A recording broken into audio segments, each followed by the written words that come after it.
अपने चंचल मन को एवं चंचल उपयोग को स्थिर करने के लिए जिनवाणी माता के माध्यम से अपनी वर्तमान ज्ञान की पर्याय में सम्यक भेद ज्ञान उत्पन्न करते हुए शरीर और शरीर से भिन्न जितने भी चेतन अचेतन पदार्थ हैं उनका मुझ भगवान आत्मा से किसी भी प्रकार का कोई संबंध नहीं है। इस प्रकार समस्त पर पदार्थों में अपने संबंध की वृत्ति को छोड़ते हुए अंदर जो अखंड ज्ञान ज्योति स्वरूप भगवान आत्मा है उसमें ही अपनी वर्तमान पर्याय का संबंध जोड़ते हुए कि मेरा ये भगवान आत्मा सदा काल शरीर आदि पर पदार्थों से भिन्न प्रकट अखंड ज्ञान ज्योति स्वरूप है, ऐसा अपने आप को जानो और ऐसा ही अनुभव करो कि मैं वर्तमान में ही शरीर आदि पर पदार्थों से भिन्न प्रकट अखंड ज्ञान ज्योति स्वरूप ही हूँ।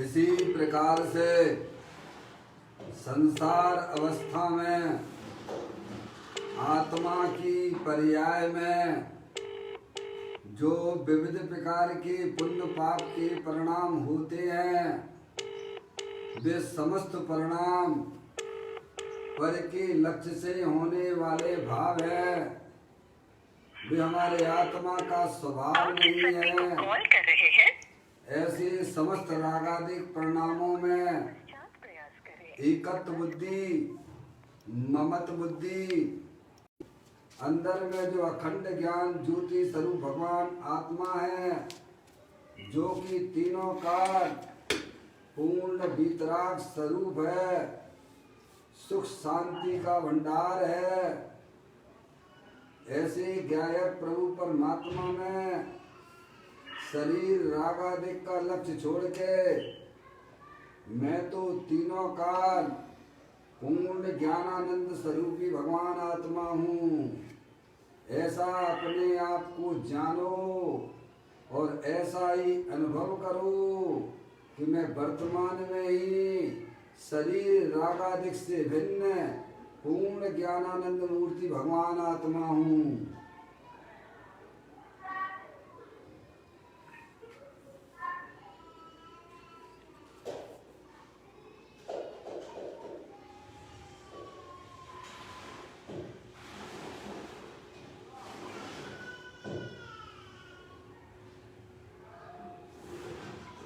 इसी प्रकार से संसार अवस्था में आत्मा की पर्याय में जो पर के लक्ष्य से होने वाला ज्ञान है वह परलक्षी ज्ञान भी हमारी आत्मा का स्वभाव नहीं है, वह तो इंद्रिय जनित ज्ञान है।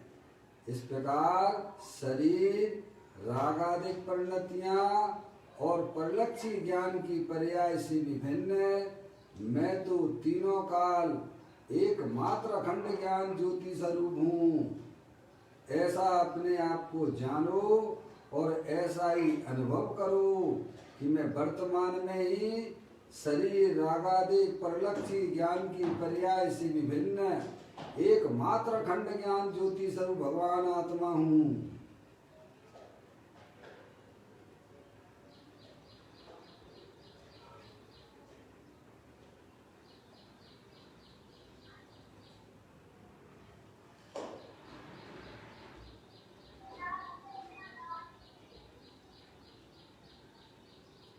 भगवान आत्मा में शरीर आदि पर पदार्थों का प्रवेश नहीं होता है।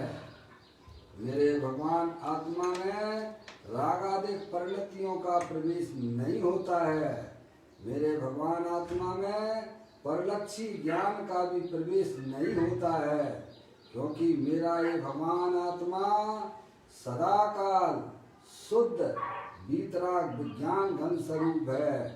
ऐसा अपने आप को जानो और ऐसा ही अनुभव करो कि मेरे आत्म स्वरूप के अंदर शरीर आदि पर पदार्थों का प्रवेश नहीं होता है। मेरे आत्म स्वरूप के अंदर परलक्षी रागादिक परिणतियों का भी प्रवेश नहीं होता है। मेरे आत्म स्वरूप के अंदर परलक्षी ज्ञान की पर्याय का भी प्रवेश नहीं होता है। मैं तो तीनों काल शुद्ध वीतराग विज्ञान घन स्वरूप भगवान आत्मा हूँ।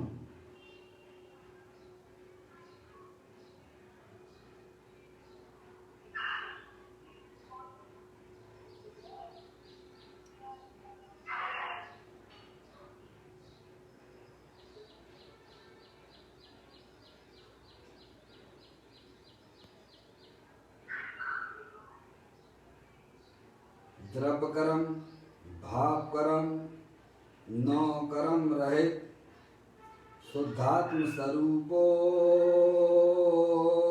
हम। मेरा ये भगवान आत्मा तीनों काल ज्ञानावरण आदि 8 कर्मों से रहित है। मेरा ये भगवान आत्मा मोह राग द्वेष भाव कर्मों से भी रहित है। मेरा ये भगवान आत्मा शरीर आदि 9 कर्मों से भी रहित है।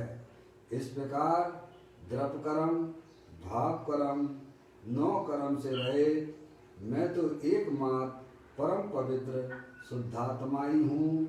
ऐसा अपने आप को जानो और ऐसा ही अनुभव करो कि इस विश्व में मैं तो एकमात्र परम पवित्र शुद्धात्मा ही हूँ।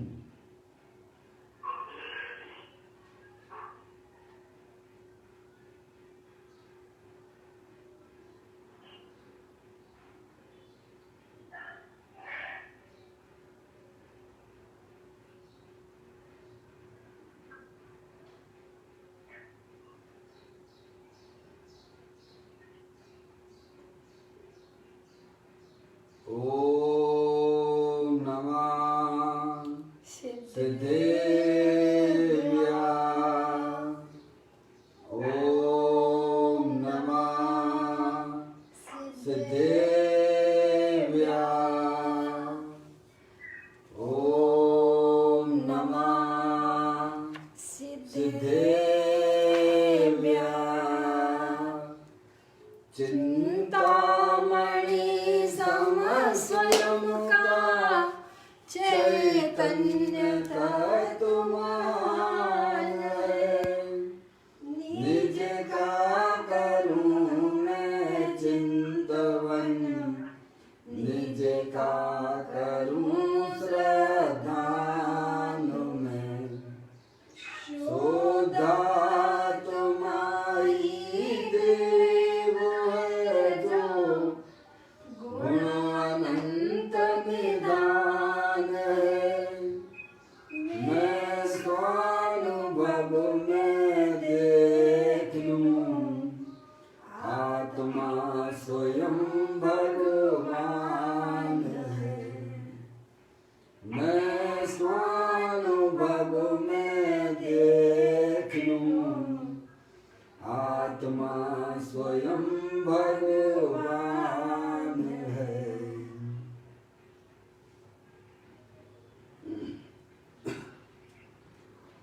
द्रव्य दृष्टि जिनेश्वर और पर्याय दृष्टि विनेश्वर की चर्चा महान ग्रंथ के माध्यम से हम और आप यहाँ इसका स्वाध्याय कर रहे हैं। आप लोग पुस्तक को निकाल लीजिएगा।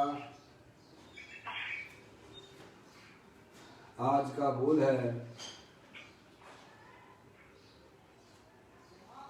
908वें नंबर का बोल है, पेज नंबर 207 पर यह वो लाया हुआ है, मैं यहाँ इसका वाचन करता हूँ।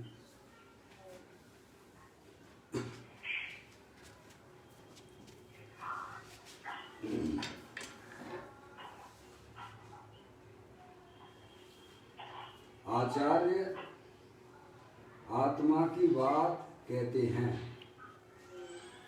तब कोई कहे कि हमारा काल पकने दो, कसाय की मंदता होने दो, व्यवहार कुछ सुधरने दो। वह तो जब लक्ष्मी टीका करने आई तब मोह फेरने जैसी बात है। क्या कहते हैं आचार्य भगवान कहते हैं, समझ गए आप? वे जब आत्मा की बातें करते हैं तो अज्ञानी जी बहुत प्रकार की दलीलें देता है, समझ में आया?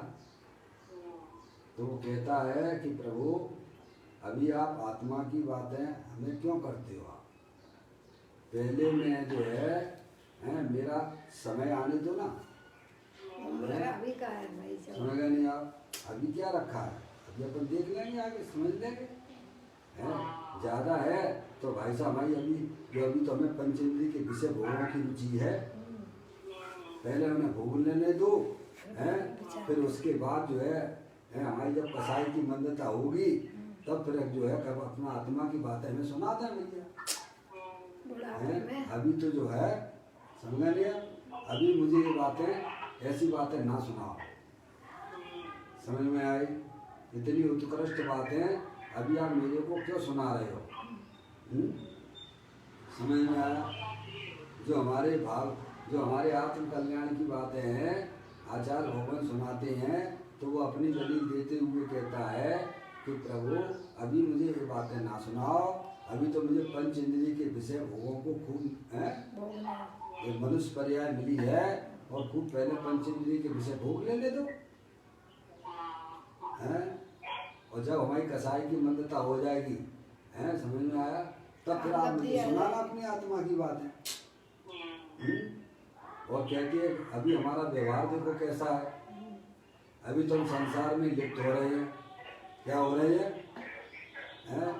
लड़के लड़कियों की शादी, दूसरों की शादी आदि में समझ गया, वहाँ खाना पीना भी हमारा कितना बेकार है। व्यवहार निभाने में लगे, थोड़ा व्यवहार भी हमें सुधार लेने दो। ऐसा अज्ञानी जीव आचार्य भगवंतों के साथ में अपनी दलील पेश करता है, और वे आचार्य भगवान कहते हैं कि तू वर्तमान में सिद्ध भगवान जैसी शक्तियों को रखने वाला है। समझ में आप? वे उनको बात समझाते हैं, पर अज्ञानी जीव नाना प्रकार की दलील दे के कैसे में वहाँ से जो है अपना रास्ता काट लेता है। समझ गया? और ऐसे ही भ्रमण कर रहा है। समझ गया? तो कहते हैं स्वयं व्यवहार कुछ सुधरने दो।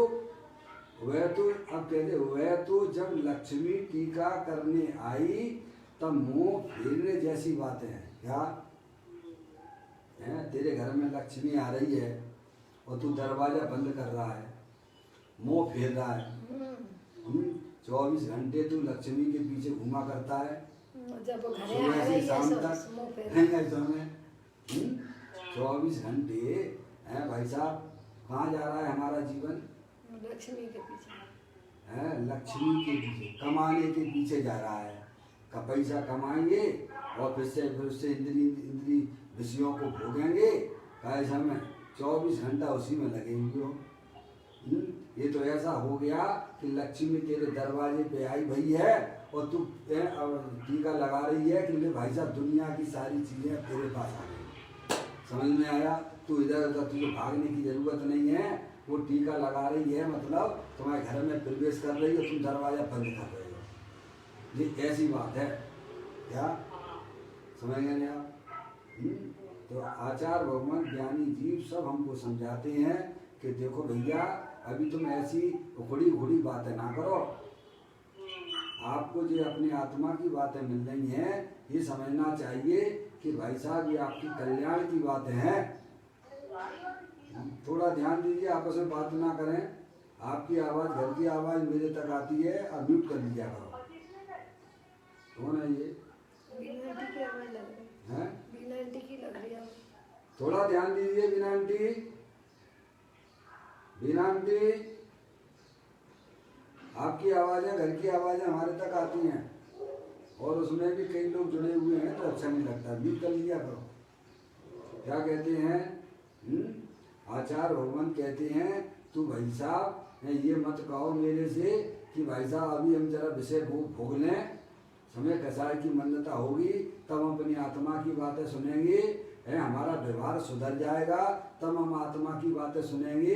ये तू ऐसा ही कर रहा है जैसे तेरे घर में लक्ष्मी आ रही है और टीका लगाने के लिए और तू कैसा में ऐसी बातें कर रहा है।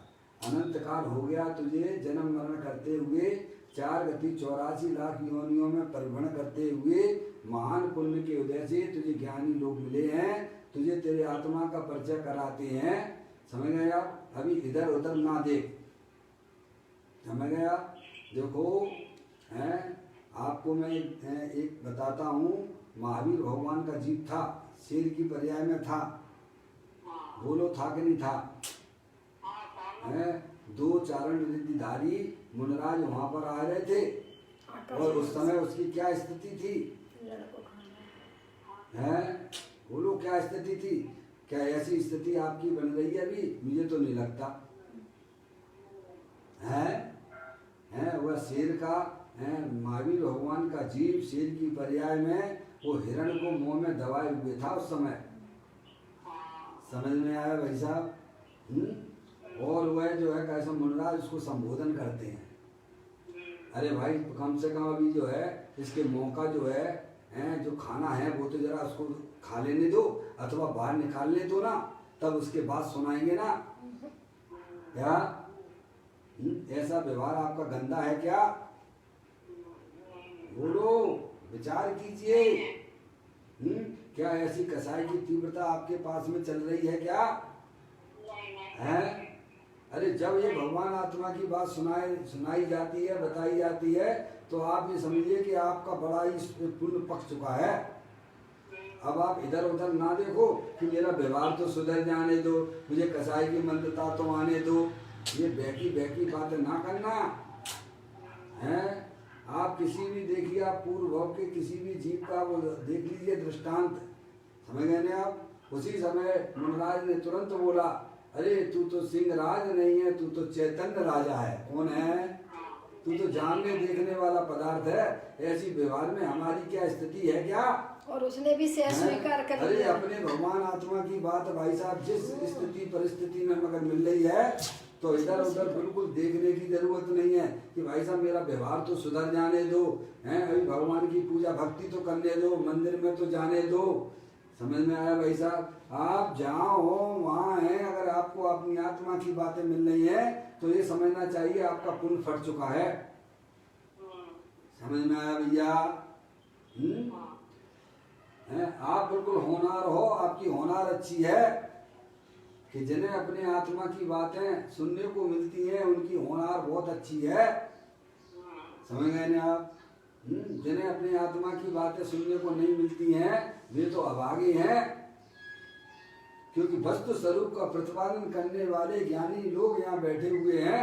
आचार्य भगवान कहते हैं कि मैं तेरा भगवान आत्मा तीनों काल शरीर से भिन्न है, शरीर जड़ है और इसमें जानने देखने वाली जो चैतन्य वस्तु है अमूर्तिक है, अरूपी है, वो सिद्ध भगवान जैसी है, वो तुम है।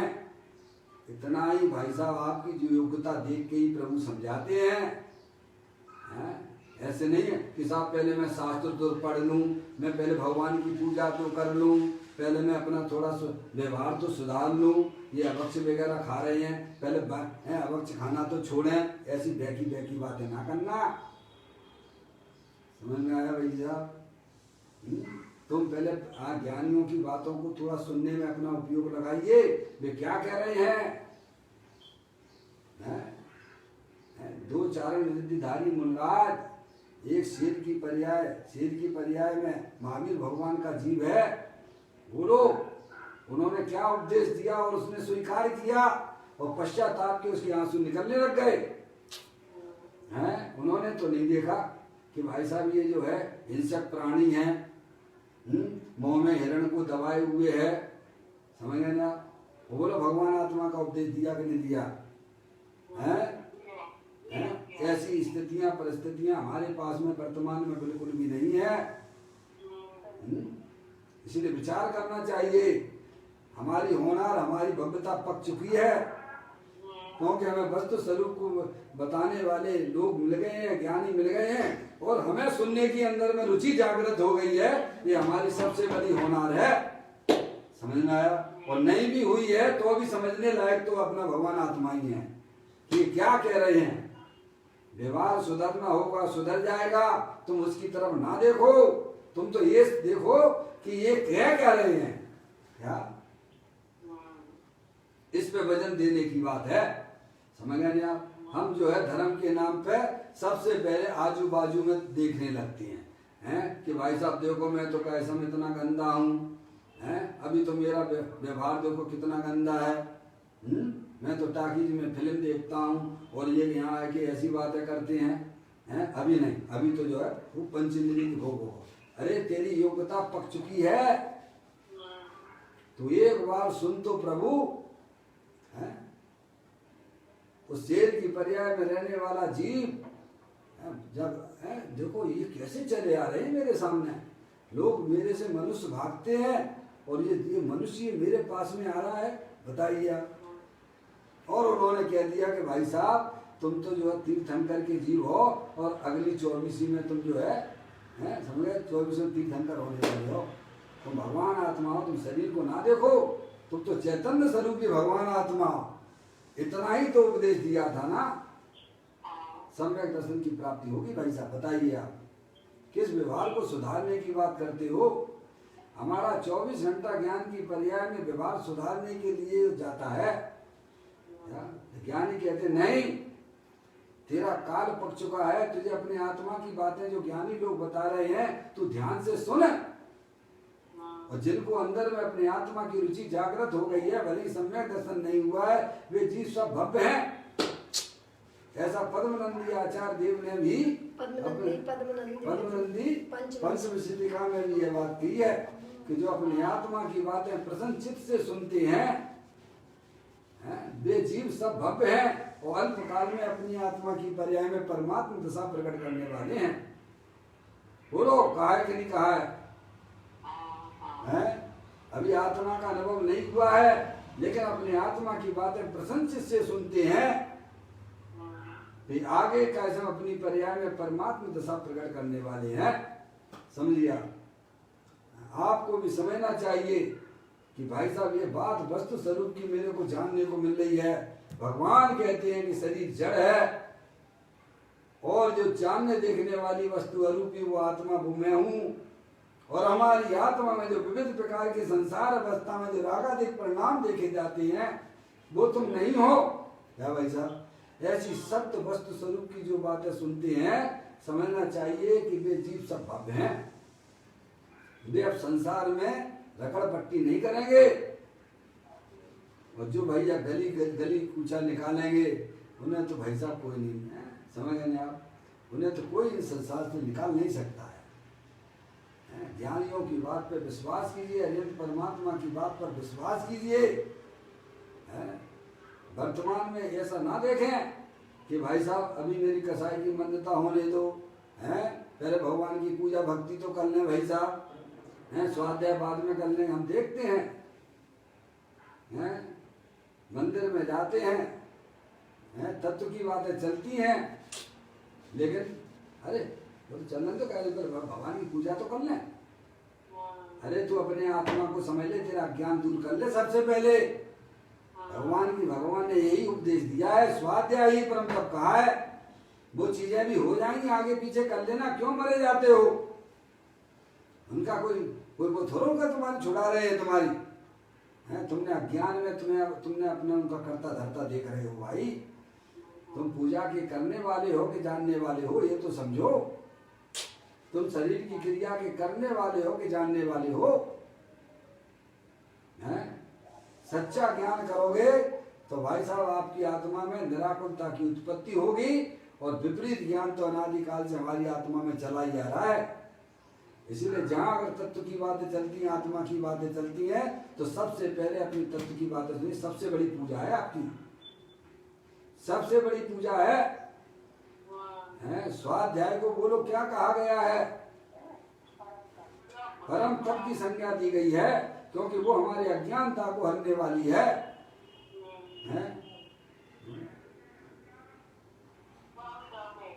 परम तप है भाई साहब। अपनी अज्ञानता को कौन दूर करेगा?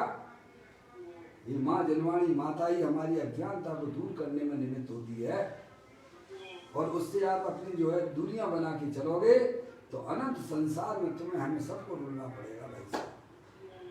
समझ में आया? यहाँ वस्तु स्वरूप की चलती है, किसी व्यक्ति विशेष की नहीं चलती है। क्या दूसरा उदाहरण देखिएगा, गौतम गर्दर थे, महावीर भगवान के मुख्य गर्दर हैं, समझ में आइए? आप देखिएगा, बताइए। गौतम गर्दर थे, 500 अज्ञानी शिष्यों के गुरु बने बैठे थे, स्वयं अज्ञानी, कुछ भी पता नहीं था, 6 द्रव्यों के स्वरूप, 6 द्रव्यों के नाम भी नहीं जानते थे, 9 पदार्थों के नाम भी नहीं जानते थे, समझ, कुछ भी नहीं आता होता तो वही दे देते ना जवाब। समझ गया? वो गया था, ब्राह्मण बन के गया था ना इंद्र, है, क्योंकि उन्हें मालूम पड़ गया था कि भगवान की दिव्य ध्वनि 66 दिन हो गए हैं, नहीं खुल रही है, क्या बात हो गई है, क्या दिक्कत आ रही है? तो उसने अपने अवध ज्ञान से पता लगाया कि यहाँ पर जो है इस व्यक्ति की जरूरत है, गौतम की है। गर्दर तो बहुत थे वहां पर भगवान की सभा में, लेकिन गौतम गर्दर जैसी ऐसी है, उनकी जरूरत थी, इसीलिए का समय वहाँ दिव्य ध्वनि भी खेल रहे। तो क्या किया जाए? वो तो अज्ञानियों का गुरु बना बैठा हुआ है। उन्होंने जो है कहा कि भैया वो जो है ब्राह्मण जो है भेष धर के गए ब्राह्मण का इंद्र, बोला कि अब क्या किया जाए, इनको कैसे यहाँ लाया जाए? सब अपने वर्तमान युग में भारी पड़ी उनकी कहानियाँ समझ आए कि मेरे गुरु तो ध्यान में बैठे हुए हैं, मुझे इन प्रश्नों का जवाब चाहिए, इसीलिए वो तो ध्यान में बैठे हुए हैं। आप वेद वेदांतर के जानने वाले हो, मुझे मालूम हुआ है, तो आप जो है मेरे को ये बता दीजिए कि 6 द्रव्य के नाम हैं, 7 तत्वों के 9 पदार्थों के क्या क्यों कौन कौन से होते, तुम यही बता दीजिए आप। अब वो कहाँ से बताए भाई साहब? उसने वेद वेदांतर तो पढ़े हैं, ये तो दिगंबर रामनाय में ही है, वो ग्रंथ उसने पढ़े ही नहीं थे, तो कैसे बता दे? ये तो दिगंबर जैन दर्शन में ही तो है, 7 तत्व 9 पदार्थों की चर्चा तो यहीं पर है ना। समझ में आया भाई साहब? अब वो कैसे बता दे? अब उसकी होगी इंसल्ट हो रही है, 500 शिष्य उसके बैठे हुए हैं, और उसने जो है ऐसा प्रश्न कर दिया। तो बोला कि तुम्हारे गुरु को मैंने बता दिया था उसने, साहब तुम्हारे गुरु ध्यान में बैठे हुए, मुझे जरा शंका हो रही है, तो अब क्या करें? तो उसने कहा तुम्हें क्या बताना, तुम्हारे गुरु को जाके बताएंगे। क्या बोला था वो? है समझ में आया? व्यक्ति क्या करे? तो चलो वहां तक आने में उसको अंदर में ऐसा भाषित हुआ, अरे भाई जब मैं इसके शिष्य के भी जवाब नहीं दे पाया प्रश्न का, तो गुरु का तो फिर क्या कहना है? अंदर ही अंदर जो है भाई साहब देखिएगा, अंदर ही अंदर गजब का काम होता है। अंदर ही अंदर उसी जो अपने अभिमान उसका करने लग गया था। समझ में आप? क्या होगा, क्या मैं इसके गुरु को क्या जवाब दूंगा? क्या है, मुझे तो आता ही नहीं है ना। जैसे ही वह समूह शरण में पहुंचा, प्रभु को देखते ही सारा उसका मान स्तंभ देखते ही मान उसका गल गया। ओ प्रभु तो अपने चैतन्य स्वरूप भगवान आत्मा में लवलीन है। बस इतना ज्ञान हुआ और अंदर में वह समझ गया। बोलो कौन सा भगवान का जो समय दिव्य ध्वनि गिरी थी? दिव्य ध्वनि तो बाद में ही गिरी है ना। सोचिए, विनीत मिथ्या दृष्टि जीव भी ऐसे आप तो हो नहीं हो भैया, जैन कुल में पैदा हुए हो। आप देखिए कौन सा व्यवहार की बात करते हो आप? प्रभु को देखते ही उसे यह ज्ञान हो गया कि भाई साहब प्रभु अपनी चैतन्य स्वरूपी भगवान आत्मा में मस्त है। दुनिया उनको नमस्कार करती है, वे अपने चैतन्य स्वरूपी भगवान आत्मा को नमस्कार कर रहे हैं। उनकी दृष्टि नासाग्र है।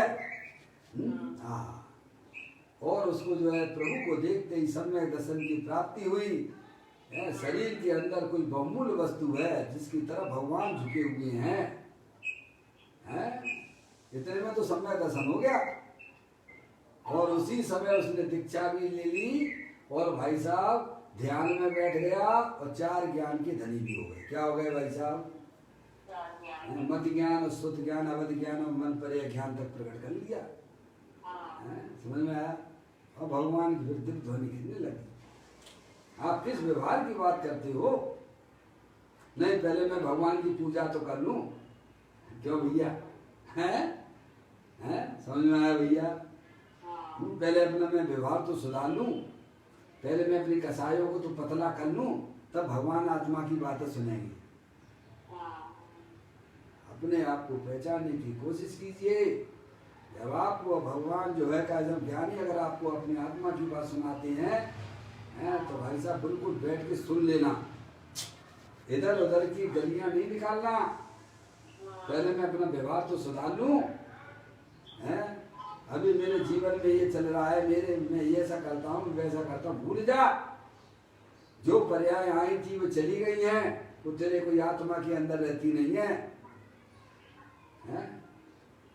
हर समय जागृत रहने लिए सुनो पहले। समझ गए आप? इसी प्रकार से कई कई दृष्टांत हमारे शास्त्रों के अंदर लड़े पड़े हुए हैं। देखो वो देखिए आप, है वो जटायु पक्षी, नाम सुना है कि नहीं सुना है? जटायु पक्षी का आप पढ़िए प्रथमान योग को। जटायु पक्षी जो है वह पेड़ के ऊपर बैठा हुआ था। समझ में आया? और वहाँ रामचंद्र जी सीता जी जो है मनराज को हार दे रहे थे। बोलो दे रहे थे कि नहीं दे रहे थे? और वो देख रहा था, वो काश मैं भी कैसे मैं उन मनराज को हार देता। उसके धर धर आंसू टपकने लग गए। और वह मनराज के चरणों में आके गिर पड़ा। क्या हुआ? क्या हुआ? और वह मनराज के चरणों में आके गिर पड़ा। मनराज ने जो है उसको उपदेश दिया। क्या उपदेश दिया? वो अपने शरीर की तरफ देखता था ना जटायु पक्षी, और आंसू की धाराएं बहती थी। काश में ये त्रियंच गति का और ये मनुष्य हैं, मैं भी अगर होता तो मनराज कहते अरे अनंत काल से तुझे जो है कैसा में जो पर्याय मिली है सब छूट गई ना। वो रही है तुम्हारे पास में क्या? जो जो शरीर मिले हैं सब छूट गए कि नहीं छूट गए? और ये भी छूट जाएगा तो उसे देख के अंदर में गिरानी क्यों लाता है? दुखी क्यों होता है कि तेरा भगवान आत्मा जानने देखने वाला शरीर से भिन्न है। इतने में तो उसे भाई का सम्यक दर्शन हो गया। सम्यक दर्शन ही नहीं हुआ, देशव्रति हो गया। बोलिए, हैं? बताइए आप। उसके पूर्व भव से भी अगर अपन देखते हैं तो वो जटायु पक्षी पहले कौन था? हैं? जिस वन में वो जटायु पक्षी था उसका राजा था वो दंडक वन का राजा। हैं? दंडक वन का राजा। दंडक वन का राजा था वो पहले। है उसने मुनिराजों को जो है क्या किया था? हैं? क्या किया था? मुनिराजों का अपमान किया था उसने। समझ गया? उसके फल में वो त्रियंच गति गया था। समझ में आया? त्रियंच गति में गया था। बताओ उसका क्या पूर्व का इतिहास था। हम अपने संस्कारों की बातें करते हैं। समझ गए आप? देखो मुनिराज के पास में आया, उन्होंने उपदेश दिया, अरे तू शरीर को देख के दुखी मत हो, तू शरीर नहीं है। जैसे अनंत बार तूने शरीर धारण किए, ये शरीर भी तेरा छूटा हुआ है और छूट जाएगा। इसीलिए तू उसकी तरफ ना देख, तू तो जानने देखने वाली चैतन्य वस्तु आत्मा है। इतने में तो उसे सम्यक दर्शन हो गया भाई साहब। क्या किया था उसने? दंडक वन में जब मुनराज ध्यान लगा रहे थे तो उसने मुनराजों को ध्यान बंदर का वो बंदरों को छोड़ दिया था। तेज गति में गया ना जब मुनराज ध्यान लगा रहे थे। समझ में आया? दंडक नामक मुनि की देहा बानों कर भेदी। समझ में आया? तो उसने उनका मुनराजों का है बंदरों को दिया ना। हाँ, बंदरों के द्वारा भेजवाई। बंदरों के द्वारा उनका ध्यान भंग करवा अपमान करवाया जो भी है। समझ में आया? उस ऐसा बंद हुआ तो त्रियंच गति का जो जटायु पक्षी हुआ वहीं पर समझ गया। यानी ज्ञानियों का अपमान करना मतलब आप समझिए अनंत संसार बढ़ाने जैसा हो जाता है। देव शास्त्र गुरु का। और उनकी आज्ञा में चलना यानी आपको मोक्ष लक्ष्मी रूपी टीका लग जाएगा आपको। बिल्कुल समझिए आप विराधना का फल अनंत घोर संसार गति है और उनकी आज्ञा में चलना आराधना का फल। ऐसा उनकी आराधना का फल प्रभु की बात का मान जाना आचार्य भगवंतों की बात को स्वीकार करना तो तत्काल तो आपकी पर्याय भाई जब सम्यक दर्शन हो जाएगा और अल्प काल में मोक्ष रूपी लक्ष्मी तुम्हारी पर्याय में प्राप्त हो जाएगी। विराधना का फल संसार, ज्ञानियों की विराधना का फल संसार है। आराधना का फल मोक्ष। देखो आप जितने हमने आपको उदाहरण दिए हैं ऐसे ही क्या समय गौतम गणधर का जीव उसकी पूर्व की पर्याय को जब आप प्रथमान योग के माध्यम से समझने का प्रयत्न करोगे उसने भी मुनराज के ऊपर गए पटरानी थी राजा पटरानी थी वो जो है गौतम गणधर का पूर्व भाव में पटरानी थी और दो उसकी दासियां हैं। समझ में आया? तीनों जो है कैसा में है उन मुनराज का कैसा में नंगे धरंगे घूमते हैं कैसे समझ नहीं आप उनके ऊपर का और रात को जाके बहुत उपचार किया समझा है। आप सोचिए ज्ञानियों की आज्ञा को नहीं मानना उनकी विराधना करना कैसा उनका अपमान करना ये सब हमारे त्रियंच गति का कारण होता है। और उनकी आज्ञा को स्वीकार करना उनकी बात को समझना है भाई साहब तत्काल तो आपको सम्यक दर्शन हो जाएगा। अपनी आत्मा की प्राप्ति होगी आपकी पर्याय का अज्ञानता दूर हो जाएगी। समझ गए नहीं आप? ऐसे शेर की पर्याय भी देख लीजिएगा वहां पर जो समूह शरण में जब मारीची का जीव था बोलो उसने क्या किया का विरोध किया था। कृष्ण के जवाब में भगवान का यही तो जवाब आया था कि सवाल में कोई है तो 24वां तीर्थंकर ही है मारीची का जीव है तीर्थंकर का जीव। समझ गए? वो है 24वां तीर्थंकर बनेगा लेकिन वहाँ नहीं साहब ऐसा थोड़ा कैसा में तुम पहले और हम 24वें तुम 24वें हो पाए कि भैया दूसरे तीसरे चौथे हो गए। कौन से हो गए भैया? 24 ही हुए हैं। और कितना परिभ्रमण करना पड़ा बोलिए आप है। ज्ञानियों की बात का आप जो है कैसा उनका जो है विराधना करते हो महापाप का बंद करते हो। बड़ी मुश्किल से ज्ञानियों का समागम प्राप्त होता है। सही बात है। वे अपनी आत्मा के बारे में आपको बता रहे हैं तो आपको समझ लेना चाहिए है और आप सुनिए आपका काल पूरी तरह से पक चुका है। सही बात है तभी तो ये सब सहयोग मिले। इधर उधर कुछ झांकने की जरूरत नहीं है इतना ही है। भले ही आपने ग्रंथों को नहीं भी पढ़ा है तो कोई बात नहीं है आप अंदर में विश्वास तो लाइए हमारे हित की बात कर रहे हैं अनुमोदना करते जाइए। समझ में आया भाई साहब? आपको कोई है अपने यहाँ तो भाई साहब शास्त्र पढ़ाने वाले कोई पैसा तो देते नहीं है। इतना तो विवेक आपको भी होगा ना है। अपना टाइम देते हैं आपको अपनी आत्मा की बातें समझाते हैं लौकिक में तो आप पैसा भी देते हो ठगाए भी जाते हो और अपनी आत्मा का कोई ज्ञान मिलता नहीं है। कितने लाखों रुपए आप खर्च कर देते पढ़ाई में लौकिक पढ़ाई में इंजीनियर डॉक्टर सीए बनने में हैं और ठगाए जा रहे हो। कौन सा तुम्हारा वहाँ पे तुम्हारे आत्मा का ज्ञान कराया जाता है? ये एक ऐसी जगह है आप उन पर विश्वास कीजिए आपके हित की बात कह रहे हैं।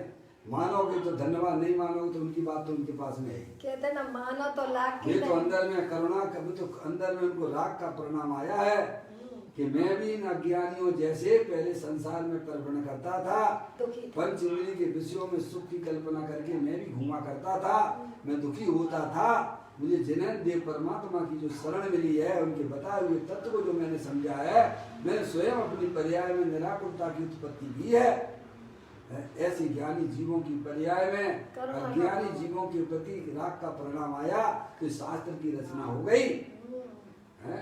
कभी भी ये ना सोचना कि भाई साहब अभी हमारी भूमिका बहुत छोटी है, अभी मैं बहुत कमजोर हूँ, अभी मुझे थोड़ा अपना व्यवहार सुधार लेना चाहिए, तब सुनेंगे भगवान आत्मा की बातें।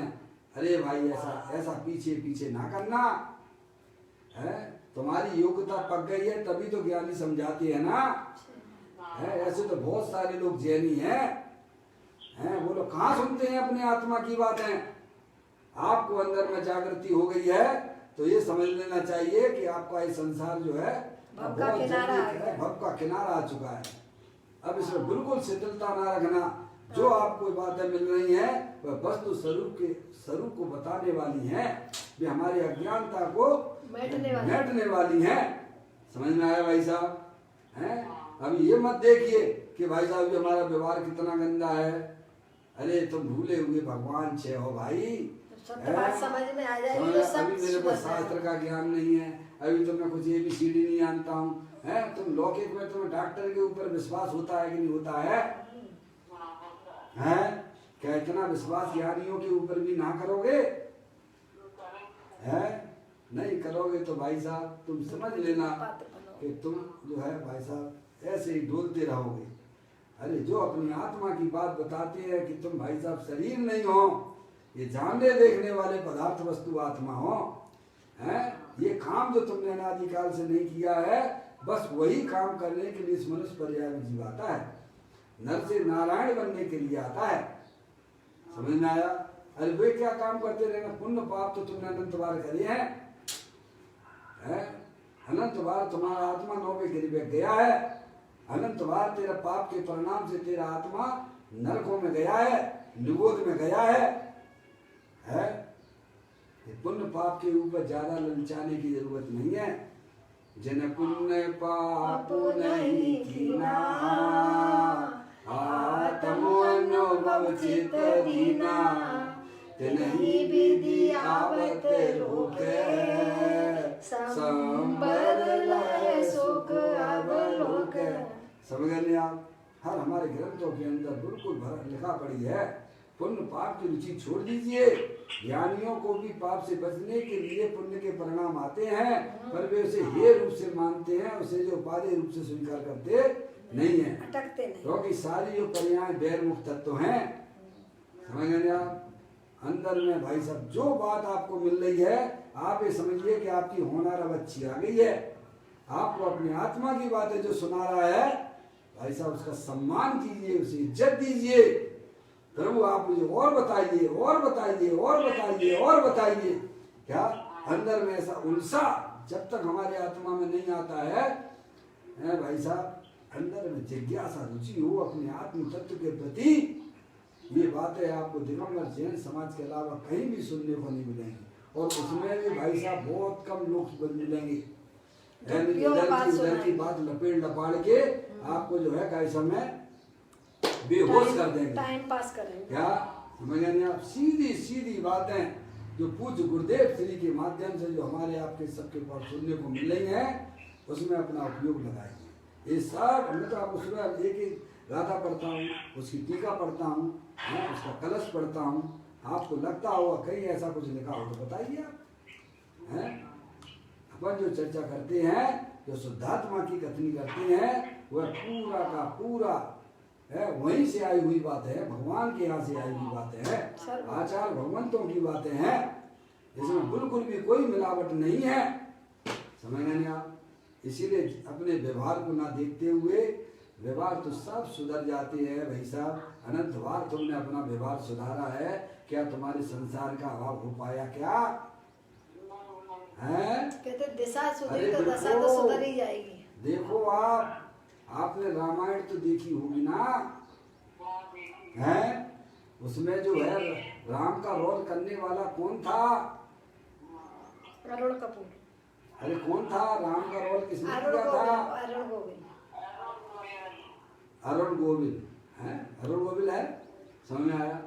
उसका पहले का जीवन कैसा था राम बनने से पहले है? वो तो उसी से जाके पूछ लीजिए आप। सब तो वैसे नहीं था। समझ गए नहीं आप? समझ गया? जैसे ही लोगों ने भाई साहब जो रामायण आई और राम जो है अरुण गोविंद लाता था, लोग उसकी आरतियां उतारने लगे टीवी पे। क्या करने लगे? क्या लगे? आरतियां उतारने लगे, अगरबत्ती लगाने लगे, दीपक लगाने लगे। जब अरुण गोविंद को मालूम पड़ गया कि भाई साहब लोग हमारी पूजा करते हैं, हमारी आरती उतारते हैं, समझ में आया, तो उसका जो पर्याय में गंदगी चली आ रही थी, जो भी थी उसने उसको सुधारा कि लोग मुझे किस प्रकार से देखते हैं, तो सारे पाप के परिणाम उसके जो भी चल रहे थे, समझ में आया है, जो भी सत्य व्यसन आदि जो भी हो, समझ में आया भाई साहब। पर्याय में सुधार हुआ कि नहीं हुआ? बोलो। जब उसने देखा कि भाई साहब लोग मुझे राम के रूप में देखते हैं, तो सुधार हुआ कि नहीं हुआ किसी पर्याय में? तो वो कोई राम तो था नहीं।